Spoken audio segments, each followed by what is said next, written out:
Evangelho de Lucas, Lucas 24, finalzinho, e Atos 1, que é a sequência. Atos capítulo 1 é a sequência de Lucas 24. Escritos por Lucas a um amigo por nome de Teófilo. Tanto Lucas como Atos. Então é a sequência, o finalzinho de Lucas. Lucas tem a sua continuidade em Atos. E sabe como que ali começa o livro de Atos? Eles estavam ali no monte com Jesus, e de repente Jesus vai subindo, e dizendo: fique em Jerusalém, Jesus vai subindo. Os discípulos em Atos 1 têm uma visão de Jesus subindo para o céu. Diga: Jesus subindo para o céu. Diga comigo: mas Daniel, capítulo 7, versículo 13, tem uma visão de Jesus chegando no céu. Aleluia. Os discípulos estão vendo em Atos 1 ele subindo, mas 700 anos antes Deus já tinha mostrado a Daniel Jesus chegando. E Daniel faz uma pergunta: quem é esse que vem como um cordeiro saltando sobre as nuvens? Glória a Deus. Aleluia. E quem era esse cordeiro? Aleluia. Era aquele que morreu como sacerdote, porque a Bíblia diz em Hebreus 9, 22 que sem derramamento de sangue não há remissão de pecado. Sem derramamento de sangue não há remissão de pecado. Então ele morreu como e ressuscitou como poderoso leão da tribo de Judá. Ele disse: ei, aqui é o cordeiro que esteve morto, mas não sou mais cordeiro, sou o poderoso leão da tribo de Judá. Aleluia. E João está lá chorando, mas Deus está trazendo, querido, ali aquele momento, é um momento onde Deus está trazendo grandes revelações. Eu quero que você acompanhe isso comigo. Então Daniel tem essa visão quando ele chega. A Bíblia diz em Daniel que quando ele chega, Daniel 7, ele é apresentado ao homem de dias, que é o próprio Deus. Agora eu quero que você correlacione comigo Daniel capítulo de número 9, ou capítulo 7, versículo 13, com o livro de Salmos, Salmo 24, versículo 7.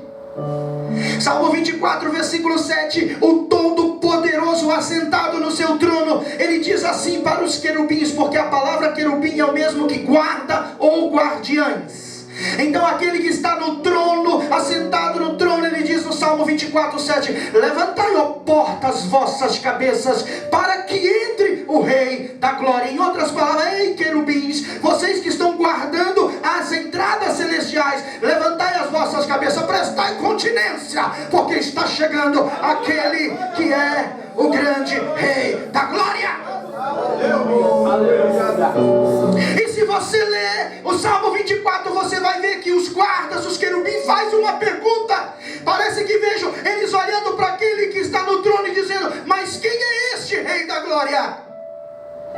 Parece que vejo aquele que está sentado no trono dizendo: ei, dá uma olhadinha para a terra.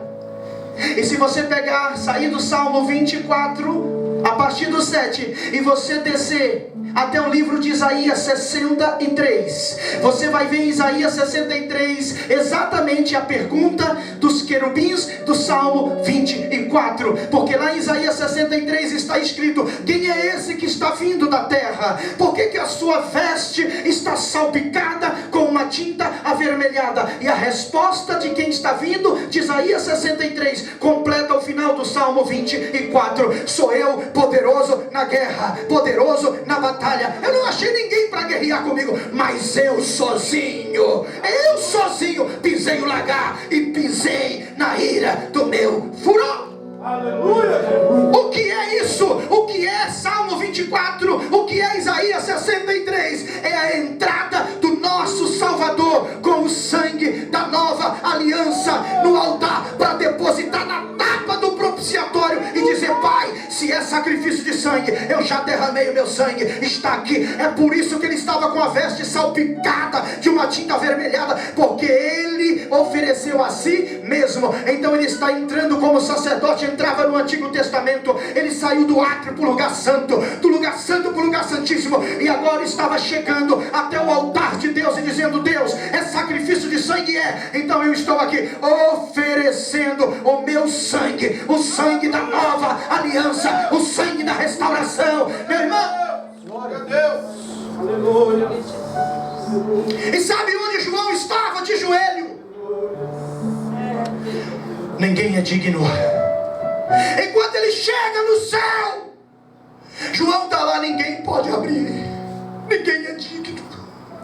Mas de repente, queridos irmãos, entra em cena o cumprimento de Daniel 7, versículo 10.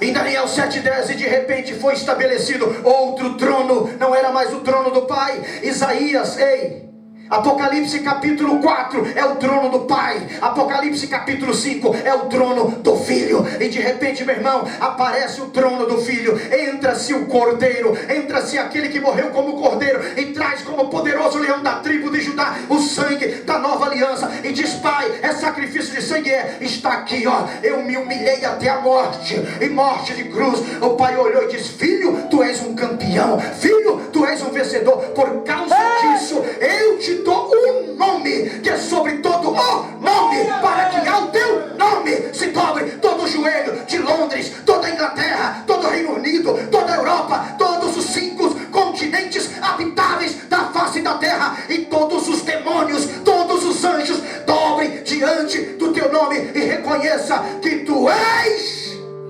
Senhor. Glória a Deus. Aleluia. Sabe onde João estava? Chorando.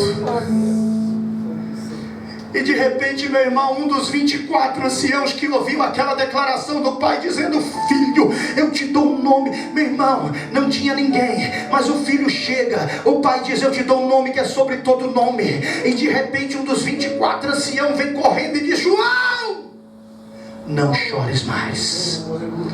É bem verdade que não tinha ninguém, mas acabou de chegar da terra aquele que foi cordeiro, mas agora é leão, e ele é digno de abrir o livro, de desatar os seus 7 selos.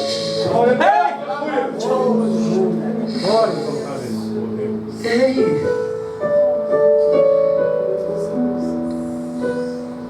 Ele é maior. Ele é poderoso. Lepando refai, que ajunte a sua adoração a essa adoração.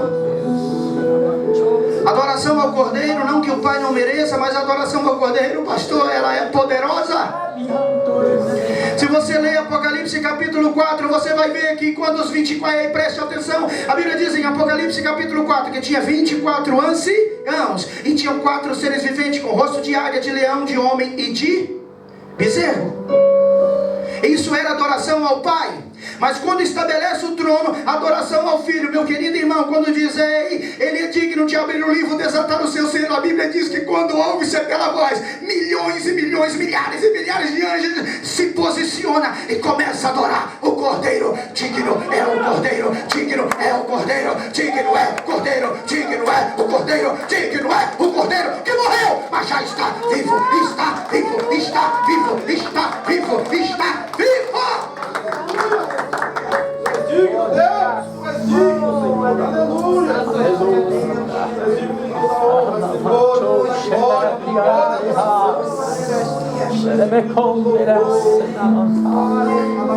Abado ex te flow que me vem que fire.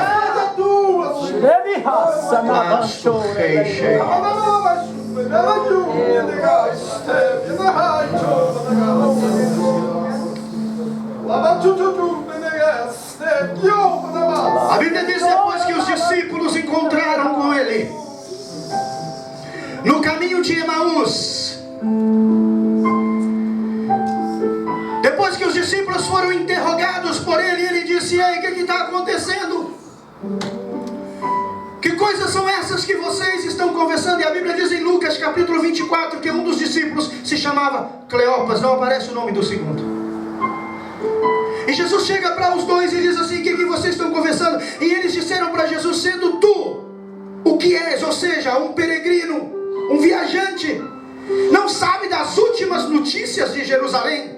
E quais são essas notícias? Disse Jesus: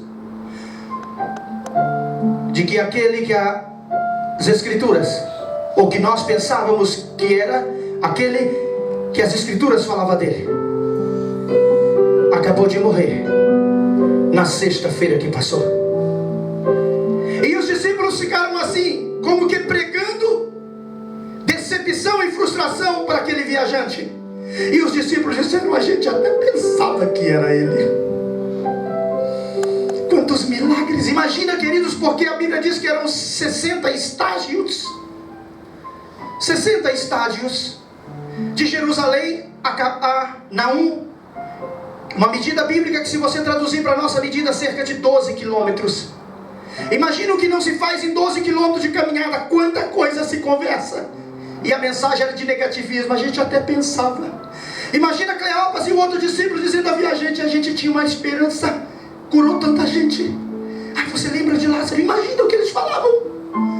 Mas depois eles falam assim: ah, mas a gente estava enganado, ele morreu.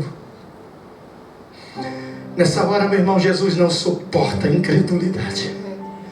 Jesus dá um grito e diz: nércios! Ei, nércios! Traduzindo, ignorantes, tolos! Vocês não leem as escrituras, não? Porventura não está escrito que Deus não deixará a sua alma no inferno?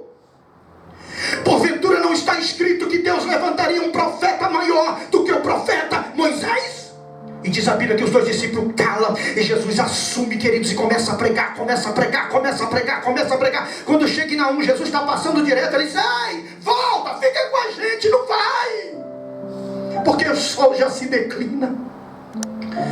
Era tradição, queridos irmãos, na Palestina, todo visitante pegar o pão, a comida, a alimentação, para agradecer.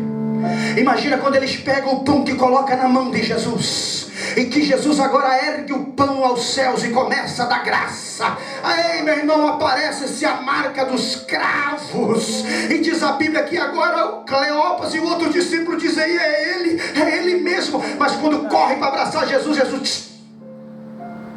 Jesus some. E sabe o que eles dizem em lágrima? Está explicado. É por isso que o nosso coração queimava. Quando ele falava com a gente, está explicado. Ele está vivo. Segure na mão de quem está do teu lado, diga: vamos ficar de pé juntos. Diga para ela assim: deixa eu te falar uma coisa. Fala, meu irmão. Diga: eu quero te falar uma coisa. Defunto é gelado. Se o seu coração está pegando fogo, é porque quem mora nele está vivo.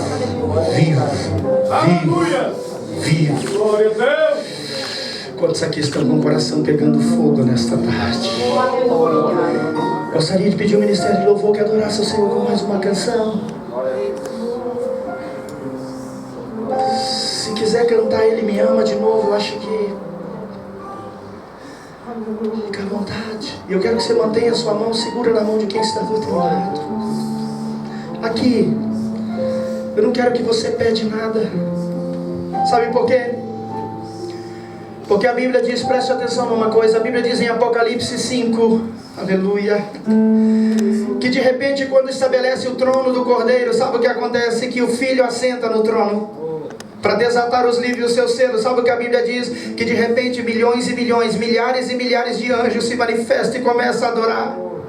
E de repente, no meio da adoração de milhões e milhões, milhares de milhares e milhões de milhões de anjos começa a adorar. A Bíblia diz que de repente vem uma multidão vestida de linhos finíssimos, resplandecente, que é a igreja, aleluia, os salvos em corpo glorificado, entrando naquela doxologia ao Cordeiro. E de repente, sabe o que acontece? Agora, juntamente, queridos, com os milhões de milhões, milhares de milhares de anjos e toda aquela multidão vestida de linho, a Bíblia diz que toda criatura dos céus, da terra e do mar começa a dizer, parece que vejam milhões e milhões de anjos dizendo: digno é o Cordeiro. A igreja já transformada em corpo glorioso, digno é o Cordeiro. E toda criatura dizendo: digno é o Cordeiro, digno é o Cordeiro. Só vai ter um louvor lá, meu irmão, que é este: digno é o Cordeiro, digno é o Cordeiro. Eu gostaria que por um minuto, antes que o ministério de louvor cantasse, porque quando eles cantarem nós vamos adorar com a canção que eles vão cantar,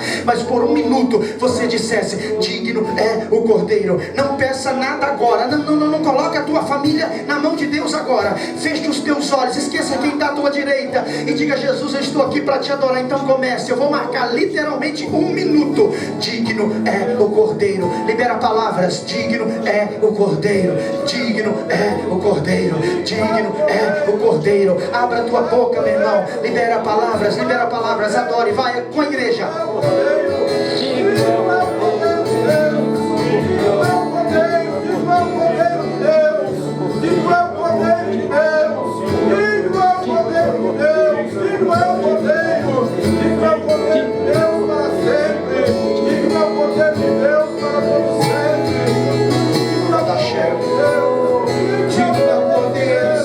Pode adorar, adora Ele. Tu és digno, Jesus. Tu és digno, Senhor.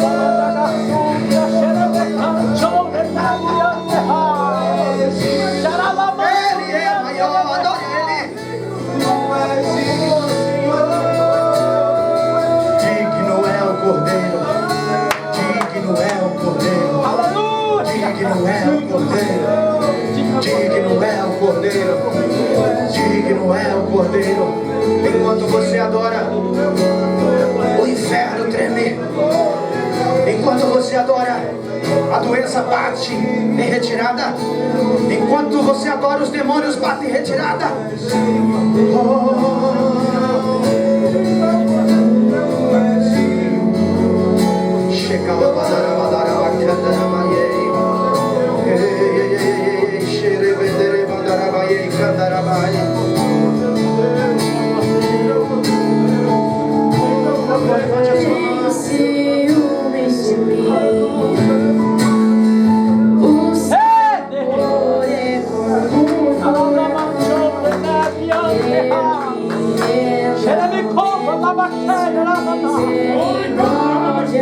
Se você é batizado com o Espírito Santo, com fogo, fala em línguas.